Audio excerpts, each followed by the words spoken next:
Alrighty, guys, I'm Morthadon, and we are back from My Hero Academia, Season 3, Episode 25, I believe it is. It's also 63 in the entirety of the show, if you guys are wondering that. Uh, that's not counting specials or movies and stuff. But, that being said, to transition into the movie topic, we will be doing a reaction to the Two Heroes movie. I know if you watch some of my earlier videos, a lot of the times I mentioned it in my rewatch series, and I mentioned it a few times here on the actual reactions now that I got to those, but I will be doing a reaction to the movie. It's going to be full length. I'll explain how all that works at the start of the movie reaction. But just so you guys know, I will be doing it. I was mistaken. There is only one movie out right now. There's a second one coming. So when the second one happens, I'll be doing that as well. But I don't think I'll be doing the movie next week. So, it probably won't be a week after you see this.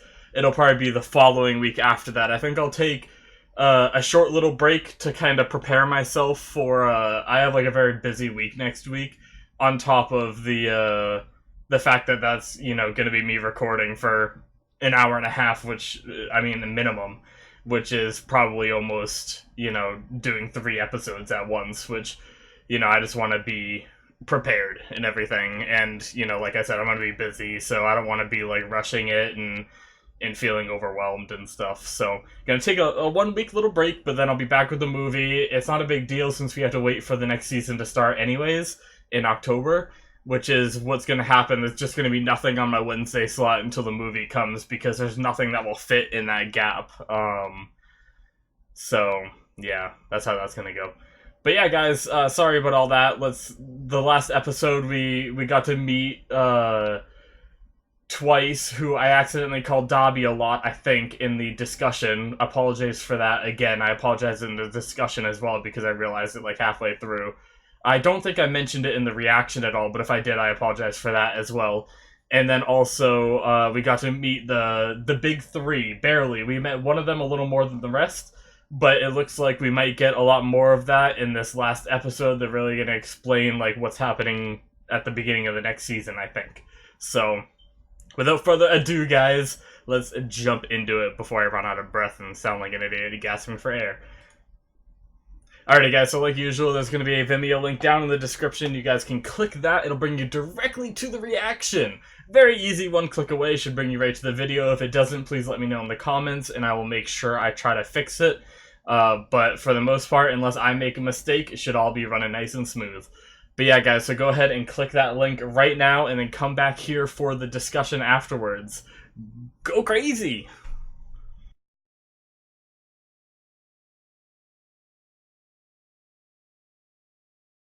Alrighty, guys, so that is the end of Season 3. Wow, that was good. No, I really enjoyed this episode. It was a entertaining way to wrap up the series, rather than just, a fun, like they did at the end of Season 2. I really liked it, and they brought Shigaraki in for it, which made it more interesting, but they went to the mall to do shopping, and I love that kind of stuff, don't get me wrong. But I also love seeing new, strong characters on the good side, Because we've been following these kids a lot, and we haven't really seen a lot of new heroes entering the scene that seem like they might become, a little more regular, And I'm not sure how much the big 3 will play a part in the story in the future, or if it's just a kicking off for this work-study thing. But it's just cool to learn, some more strong characters, it's fantastic, and I really loved, the fight we got to see and everything. It was super fun. So at the start of this episode, we had a scene where we saw him at the start of the race where he lost his clothes. Meeting him during this fight, seeing him lose his clothes again, kind of put a damper on my theory. I had a theory that maybe he got his quirk from someone else, almost like Midoriya did, but I don't think that's the case anymore, because I was thinking maybe he was just learning how to use his quirk, and that's why he was losing his clothes, When I saw that right in the beginning, you might have noticed I had a little reaction where I was like, oh, that was me realizing it, but I wanted to wait till now to talk about it. But then during the episode, we got to see him use his power more, and he lost his clothes again, and it's been 3 years, so even though he has a handle on his quirk, he still loses his clothes when he fights. So I don't think that it's that he got his quirk from someone else anymore. That was my first thought. And then I was thinking, like, they kind of panned on him when they were talking about All Might and successors and everything. So I was thinking, maybe that's another hint that he's like Midoriya, where he got his power from someone else, potentially, but I don't think so. But it's really cool how he, like he explained in this episode, he has this power, which is really good, but really hard to use, compared to, like, Todoroki's just straight power, he really had to bulk up, he had to get his muscles up, so when he hits someone, they feel it, because he doesn't have super strength, and then he has to be, like, right on the draw with his ability, like, being able to phase through and then activate the part of his body that's outside of someone, But I guess the good thing is he can't really mess it up, in a way. Other than that moment where he talked about if he did his entire body, it messes with his senses, I think. But I kind of want to go back and reread that scene, which I might, because I think I missed a line or two, just because my mind started racing thinking about things about his quirk. But I think he was saying that he lost a lot of his senses if he made his entire body gone, So, but it also rejects, like, any matter that overlaps rejects. So if he released his, quirk while he's inside someone, like, if he had his arm through someone's head and then released his quirk, he wouldn't just, like, instantly kill that guy because his arm is through the guy's brain. I'm pretty sure he would just get pushed out, which I guess is good. I mean, it could be a very deadly quirk if it works that way, but it would also be very dangerous for him to spar with people, because if he made one mistake like that, he could kill the person he's sparring with, he could kill other classmates and stuff like that. So that's pretty crazy. But even just the level of control we saw here, obviously aside from his clothes, was amazing. It was really cool to see him fight the way he did. He also didn't explain how he moves underground, though. Like, he goes completely under, and it said it ejects him up, but he also moves under, and then moves forward, and then goes up behind them perfectly, It might be part of his predictions. Maybe he keeps his momentum.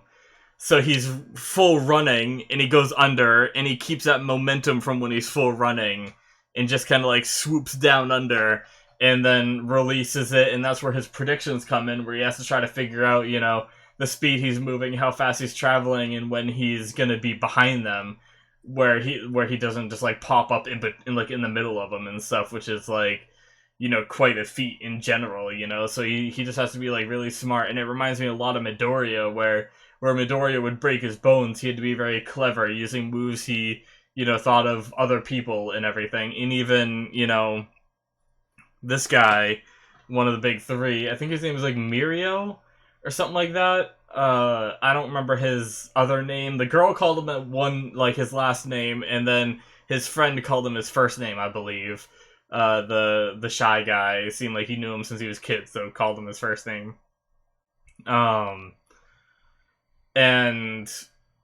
But he noticed that Midoriya is similar to him, in that he's very quick thinking and everything, because Midoriya saw his attack once and was able to make that prediction, which is pretty good, I bet there's a lot of people that wouldn't think that someone that used a move once was actually someone that would do it again, If the person's very spontaneous, they might not have, like, a set fighting pattern that you can trust in that, but Midoriya figured that's what he was going to do again, and he did, and kind of surprised the guy, even though it didn't do anything, because that guy is just so fast, quick thinking.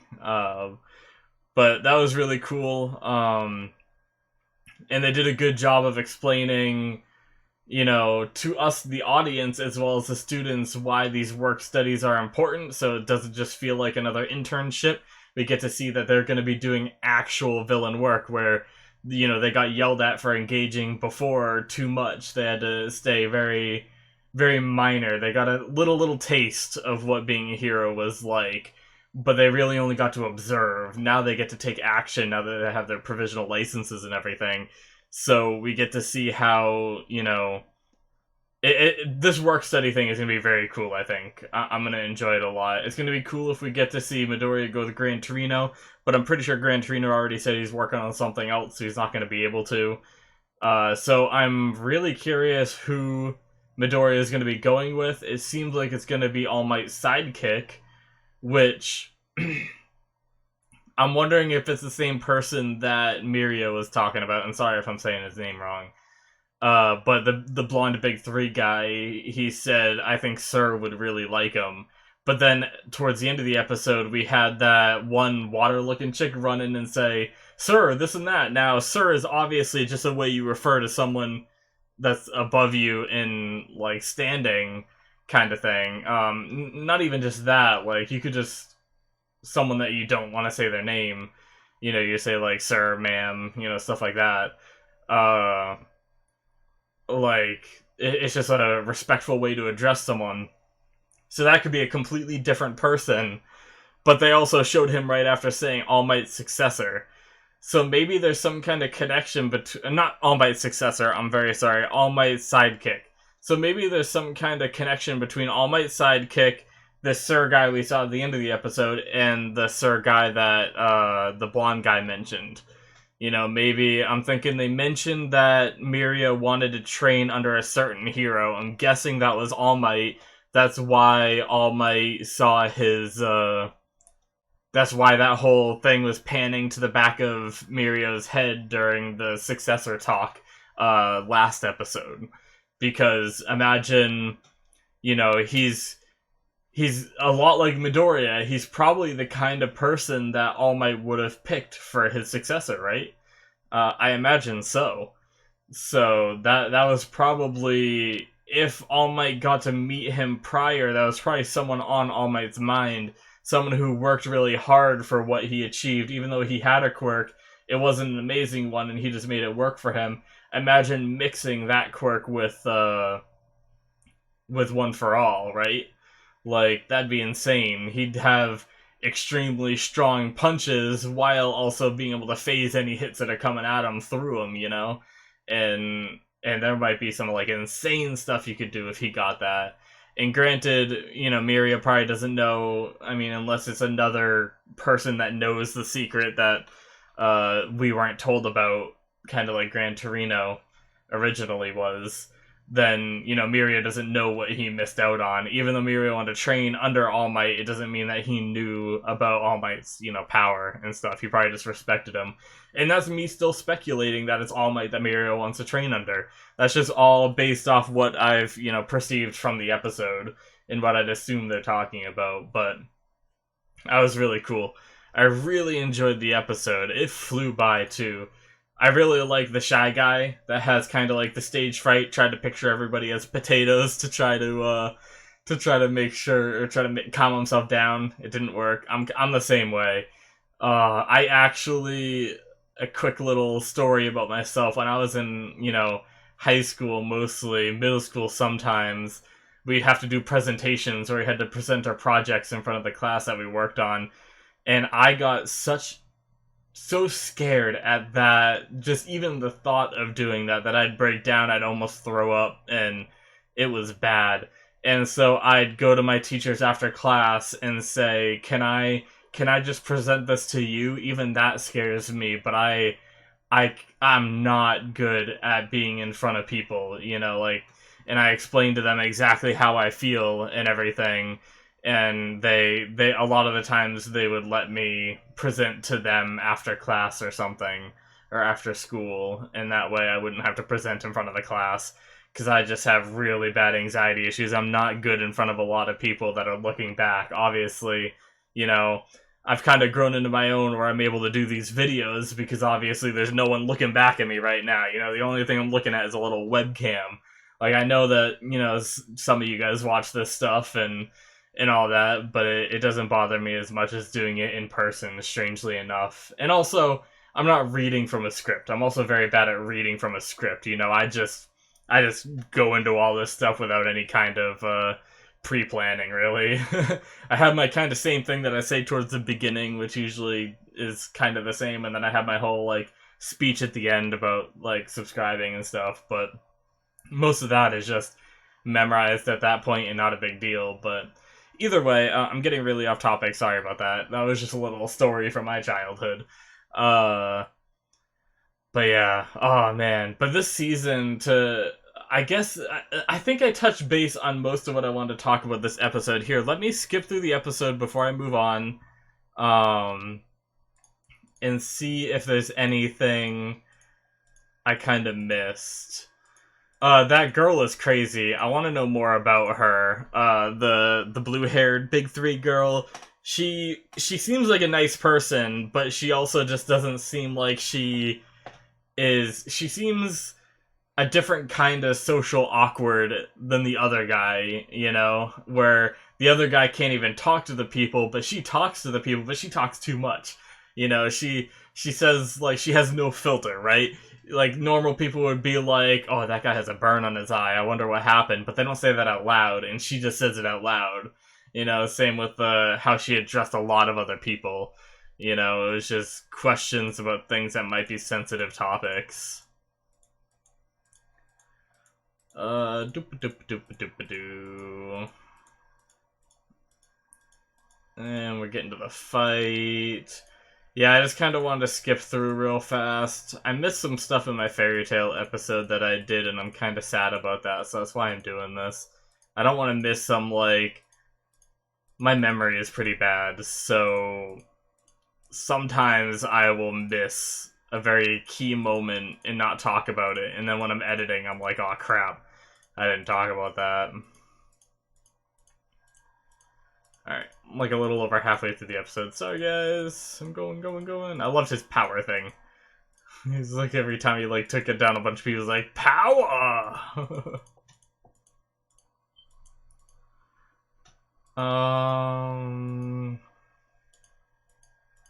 I'm almost to the part I want to rewatch. Alright, and light goes through my retinas. I can go through everything. That means I can't feel anything. I just fall even while I have mass, that's all it is. Okay.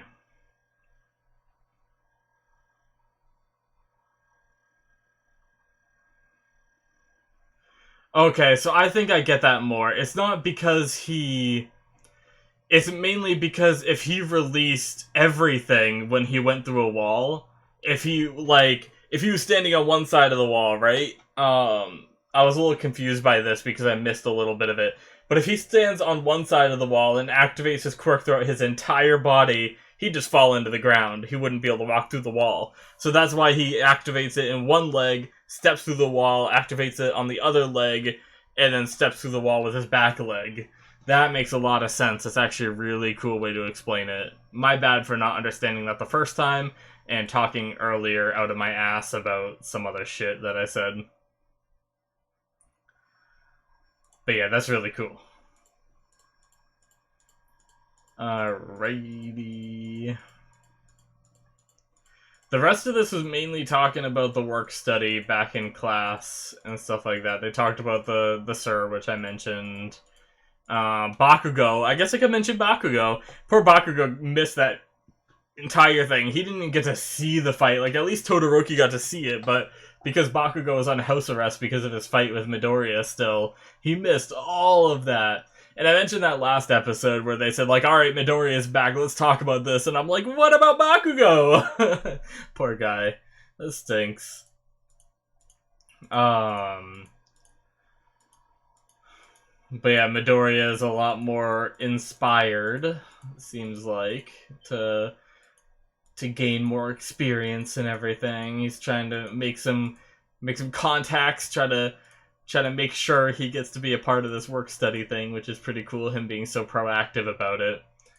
We have the whole thing with this new guy that I mentioned. And then I guess I could talk a little bit about Overhaul going to the League of Villains. Now, we don't know how that's going to go. We don't know if Overhaul is going to join them or what's going to happen, but they're at least meeting, and Shigaraki has a badass new jacket, and, who knows what's going to happen. It seems like Overhaul is a big deal, and him going to the League of Villains could mean very bad things if he actually does go, so that was just based off the reactions we had of these other characters that we just met this episode as well. But yeah. Other than that, we don't really know what's going to happen, because Shigaraki has succeeded in bringing people in quite often, but has also failed, so yeah. I guess that sums up most of what happened this episode. Now, it's going to be kind of brief, but I'm going to briefly talk about this season as an entirety. I really love this season. The show gets better and better as I go through. Episode 4, with the fight against Muscular, was one of the most intense, like, I don't know even how to put it into words, but it's like the most emotional I've felt, with like chills that well up so much that it ends up being like tears in my eyes watching that scene. Even like the third, fourth, and fifth time watching it, even still when I watch like new reactors do it, or sometimes I rewatch the old reactors watching that part, and it still gets me a little bit. Not as much as it did the first time, or the first few times. But man, that whole fight was amazing. Just, I get chills even just thinking about that part where Midoriya kind of gets like reinvigorated after Koda shoots his water at him, and just kind of like lifts his body up off the ground. Like, oh man, so badass. And then the obviously All Might versus All for One was a crazy fight with the United States of Smash, and I absolutely love the way Midoriya was able to save Bakugo from that situation. Even right before that, where Bakugo got taken by All for One's teleportation, with like that black goo coming out of his mouth, and All Might just yelling like "No!" Like, that was so emotional, and like, it like just hit me right in the feels. So good. And as well as, I liked kind of backtracking again a little bit back to the forest. I like seeing Class B get some action in with apologies for the name. I know Tetsu got, some action in, but the big hand girl, I can't remember her name. It was, I want to say it started with an M, but I'm not sure. The one that's always hitting... Oh, no, because... I don't think it is. Because Monoma, the crazy dude, is the one I'm thinking of, I think, that starts with an M. She always comes up and hits him in the back of the head. That girl. She got some shine, too. As well as a tiny bit from the Weld guy, who was carrying Momo away from the Nomu and also applied the tracker using his, like, Weld quirk or whatever. Tiny bit from him, too. It's just really cool seeing some Class B get some light in the show as well, but that whole first part of the season was awesome. And then we had, like I said, the All Might fight, which was amazing, and All Might lost his power and kind of handed it off to Midoriya, which was pretty cool. The practical, or not the practical, what is it called? Provisional license exam was cool. It was very neat seeing all the different characters with them not being villains. We got to meet, all the Shiketsu people, except for we never got to meet the real Cammy. Feels bad. Who knows where she is, because of Toga. But, the whole backstory thing with, what's his name? Inasa and Todoroki and their relationship and everything was very cool.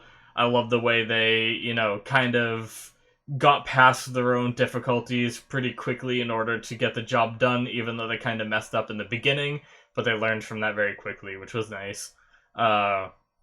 Midoriya being the hero that he is, saving people throughout that whole thing where they accidentally like pushed their wind and fire towards, one of the other heroes. I can't remember that kid's name. But Midoriya saved him, and then Midoriya also helped out by You know, as soon as a Gang Orca got free of like the wind fire tornado around him, Midoriya was there to give him a nice solid kick, you know, and that was awesome as well. And you know, seeing how some of the kids in the class actually fail, those repercussions to their actions and everything, I always love that in a show. I always hate when it's like, well, you guys messed up here, but we need more heroes, so you guys pass, you know. They actually have repercussions. They have to go back to school. They have to take a 3-month course. They have to be tested again, and then they can get their licenses, which is awesome. I love that. And then these last few episodes following, you know, Twice was fantastic, and the fight between Bakugo and Midoriya was amazing, and this whole season was just so amazing. I really loved it. I'm really looking forward to season 4, especially because I'm going to be able to do a full reaction to the whole season now. Like, I did my rewatch series of season 1 to where I left off in season 3, and then I did a little bit of reacting to season 3, but I'm excited to have a full season of My Hero Academia on my channel as well, starting from the beginning, watching it with you guys as it airs. I'm really looking forward to that. So, guys, I hope you enjoyed. I think that's pretty much it from me. Let me know what you guys thought of this season in the comments. Please no spoilers, though, from the manga. Very much appreciate it. And I will be watching, like I said at the beginning, I will be watching the movie in about 2 weeks from the time this episode releases. I'm going to take a week off, and then that following week is when it'll come out, unless something changes. But yeah, guys, thank you for watching me through this season, and if you check out any of my other reactions, I appreciate that as well. Or maybe you came here from one of the other reactions, and that's awesome too. It's looking, I haven't checked the poll recently, but last time I checked, the reincarnated as a slime on my channel is going to be replaced with, you know, unless something changes with the poll. So far, it looks like 7 Deadly Sins is winning the season 2, because I've already seen season 1. But I definitely need to rewatch season 1, so that way I can get refreshed on all the characters' names, even though I remember a lot of them, and get refreshed on exactly what happened on there, so that way I can be ready and not mess up like I did on my Steins Gate Zero reaction, where I was kind of fumbling around because it was a long time since I watched the first season, even though there was like a disconnect from that show, but between the seasons. But anyways, regardless of all that, guys, I very much appreciate you guys coming with me for this journey, and I look forward to seeing you guys in the movie reaction, and then in the coming reactions for season 4. I think that starts October 12th. But yeah, guys, hope you enjoyed. Hit that subscribe button if you did, and you can also check out the description for my Patreon link, where you can get access to full-length or early access episodes for, you know, all of my shows that I do, and also all the future shows and everything, and all of that, and it also supports me in what I do here, and I very much appreciate it. Thank you, guys, and I will see you guys in the next one. Bye-bye.